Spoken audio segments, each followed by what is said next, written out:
नमस्कार, आप देख रहे हैं जनमत की पुकार न्यूज। मैं आर.के. जायसवाल और मौजूद हूं आदर्श नगर जिला कांग्रेस कमेटी के कार्यालय में और हमारे साथ मौजूद हैं हरिकिशन जिंदल जी। जिंदल साहब, जनमत की पुकार में आपका स्वागत है। धन्यवाद।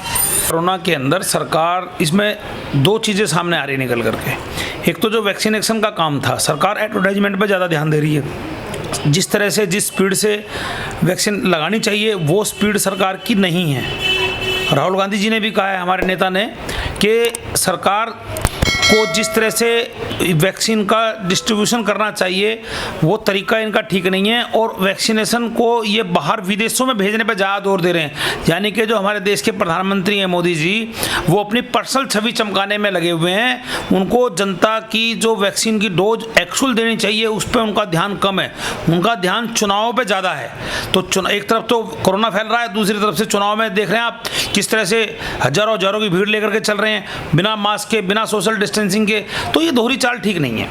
राहुल गांधी ने सर राफेल डील को लेकर सर फिर एक बार मामला उठाया है। देखिए, वो सच्चाई है। अब तो जहाँ से राफेल आ रहा है, फ्रांस से, उनकी गवर्नमेंट ने कह दिया कि इसमें दलाली दी गई है, तो कोई इशू बचा नहीं है। अभी अगर ये बेशर्मों की तरह चुप है तो कोई इलाज तो है नहीं उसका।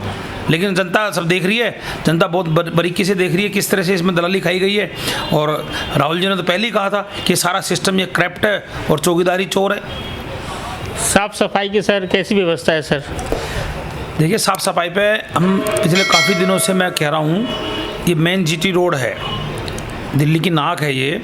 जहांगीरपुर मेट्रो स्टेशन से लेकर के बाईपास तक आप ये देखिए जाकर के क्या हालत है। यहाँ पर पूरा का पूरा नाला टूटा हुआ है, पूरा नाला ओवरफ्लो हो रहा है, जीटी रोड के ऊपर पानी भरा हुआ है, सफाई की कोई व्यवस्था नहीं। पीडब्ल्यूडी के अधिकारियों को मैं कई बार लिखित में भी दे चुका हूँ, मुख्यमंत्री को भी लेटर लिख चुका हूँ, पीडब्ल्यूडी मंत्री को भी लेटर लिख चुका हूँ। उसके बावजूद कोई ध्यान इधर नहीं दिया जा रहा और किसी टाइम भी हादसा हो सकता है, क्योंकि नाला 8-10 फुट गहरा है और खुला पड़ा हुआ है, टूटा पड़ा हुआ है, उसमें जानवर मरे पड़े हैं। तो इनका कोई ध्यान ही नहीं है, इनका ध्यान तो सिर्फ झूठ बोलने पे लगा हुआ है। सर अगले साल निगम के चुनाव है, इसको किस रूप में आप लोग तैयारियां कर रहे हैं? देखिए, निगम चुनाव में अभी हमारे प्रदेश अध्यक्ष अनिल चौधरी जी वो पूरा इसको बड़ी बारीकी से देख रहे हैं और चुनाव में हम पूरी ताकत के साथ उभरेंगे। नए लोगों को भी मौका मिलेगा? बिल्कुल, इस दफ़ा कोशिश ये रहेगी कि नए लोगों को मौका दिया जाए। जो ग्राउंड पर काम लोग कर रहे हैं, युवा लोग हैं, उसको ज़्यादा मौका देने की उम्मीद है। तो ये थे हमारे साथ हरिकिशन जिंदल जी। मिलते हैं फिर किसी और खबरों के साथ। नमस्कार।